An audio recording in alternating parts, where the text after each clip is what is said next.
Story time! I was racially profiled. I can laugh about it now, but back then it wasn't so funny.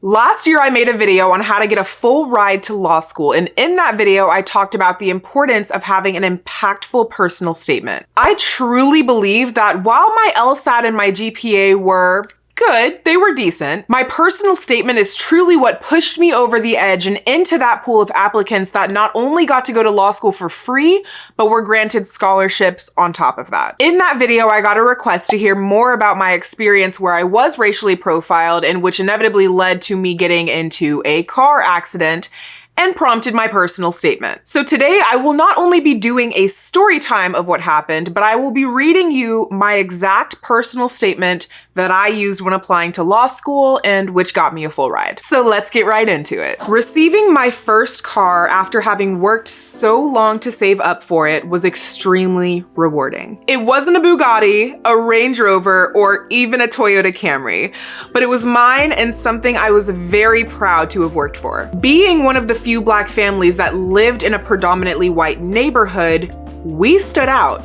And my car was no different. Growing up, I had always thought of being different as a good thing, but one of my neighbors didn't see my situation through such an optimistic eye. So this was me basically setting up the statement and what it was going to be about, kind of preempts the whole car accident thing, saying that my car stood out from the cars of my neighbors who didn't look like me, things like that. I never thought something as innocent as going to get a McDonald's Oreo McFlurry after a Sunday night dinner with my family would result in something so tragic and traumatizing. Yes, I was literally on the way to get a McDonald's McFlurry when this happened. Like the most innocent thing you could possibly be doing.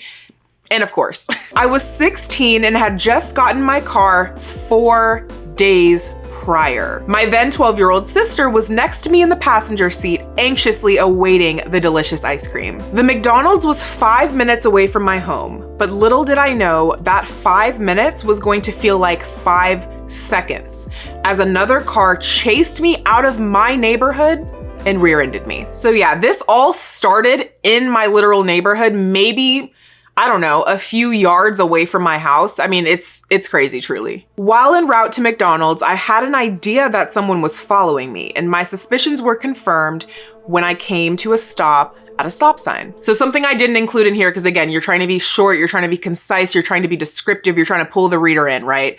But I had passed this car while on my way to McDonald's. It was one lane going each way because we were in a neighborhood, and the car was actually in front of me and pulled all the way off to the left, basically into the lane where cars would be oncoming, and kind of just stopped there for a second. So I passed them, which I did not think was a freaking crime, but apparently that woman took personal offense to it. So that's when I got the idea that she was following me, because she continued driving after me when I continued and when I passed her.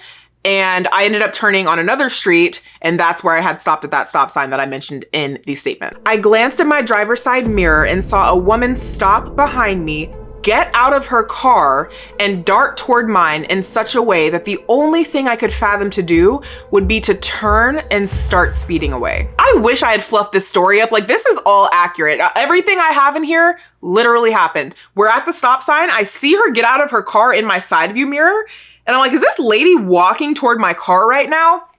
Absolutely not. Absolutely not. So I literally turned and started speeding down a street. 4 streets later, we ended up on the highway, and I noticed a red light up ahead. There was already a car stopped at the red light, and I knew I had no choice but to come to a halt. I mean, it was either screech to a stop behind that car or hit that car. Obviously, I wasn't gonna hit that car, but it was a red light. I wasn't gonna fly through it, so there was really nowhere else I could go at that point. My tires screeched as I came to a complete stop, and the car that had been following me for the past 5 minutes collided with the back of my car, causing my car to hit the one stopped at the red light.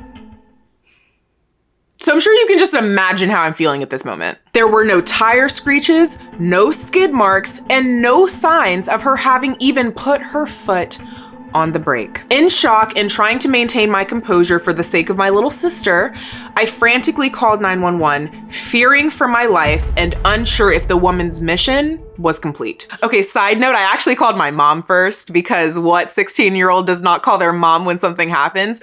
And when my mom answered, I told her what happened and she immediately said, "What are you doing calling me? Call 911. So then I did.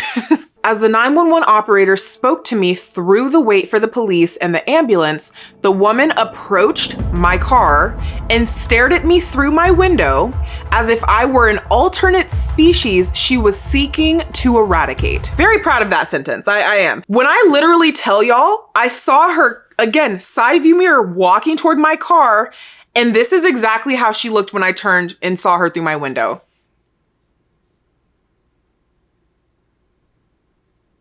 Like, she literally looked possessed. I'm not joking. It was one of the scariest moments of my life because I did not know what this woman was capable of. I didn't know what she had on her, you know, wasn't trying to die that night going to get a McFlurry. Terrified beyond belief, I tried to ignore her scowls and focused on keeping it together, unsure of how my sister would react had I started to freak out. When the police finally arrived, I felt I was safe and exploded with emotions. And it was then that this woman's persona did a complete 360. Oh no, not me saying 360 instead of 180. Oh, that's embarrassing. Oh yeah, that's embarrassing. Can you tell I was 17 when I wrote this? And also my dad proofread this and so did my mother. Hello? She saw me bawling in shock because of what I had just experienced and proceeded to start incessantly apologizing, coming to the realization that this black child she had just chased out of her neighborhood down 4 streets and rear-ended on the highway was an actual human being with emotions. She repeated, "Oh my God, sweetie, are you okay? I am so sorry," until the police took her to get her statement. I'm not joking. Like, it is as if she realized I was a person when she saw me crying, because I didn't start crying until the cops got there.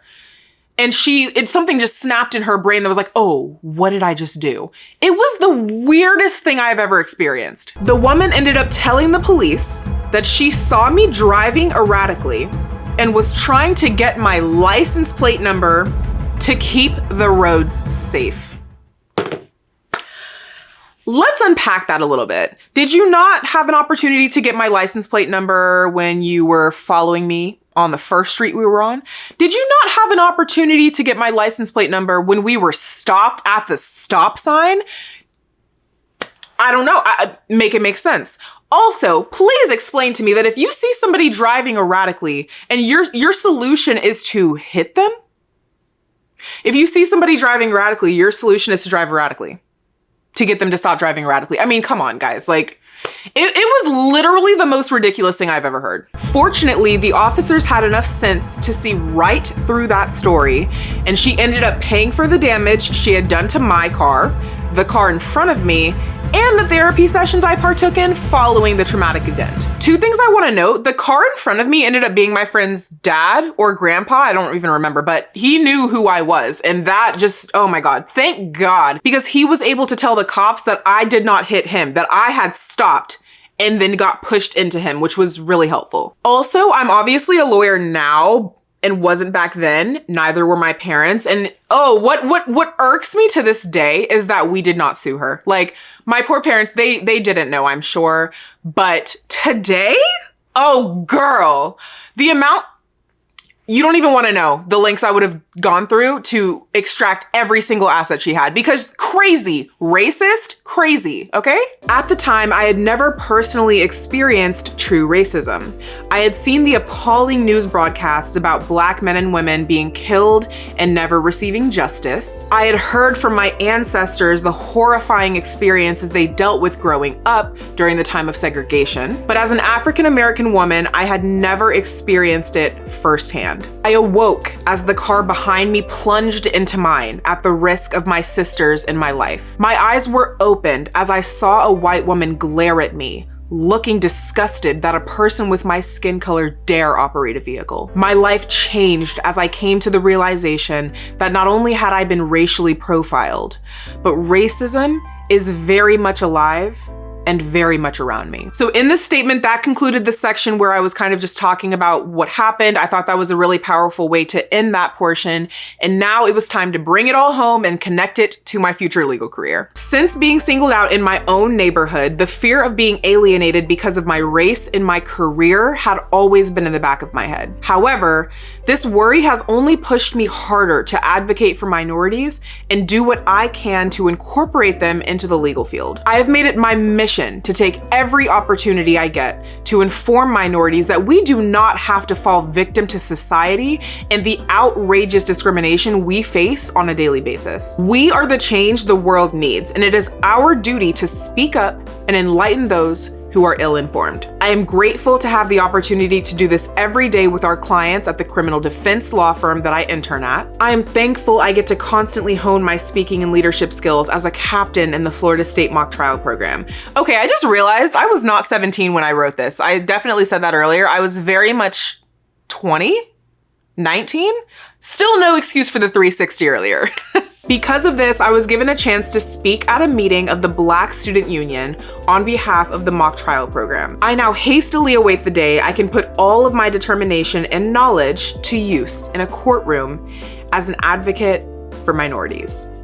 And that's how it ended. That experience, while deeply traumatizing and not something I would wish on anyone, opened my eyes to the injustices in the world. It allowed me to have a why during those moments in law school when I questioned, why am I here and is this what I should be doing? So if you're writing a personal statement, I challenge you to find your why. Once you do that, articulate it the best you can, connect it to your plans for your future legal career, and you're golden. If you enjoyed this video, be sure to click on the video on the screen right now where I go into a lot more depth about the other aspects of your law school application and how with the right strategy, you can severely increase your odds of getting a full ride to law school as well. Goodbye and good luck.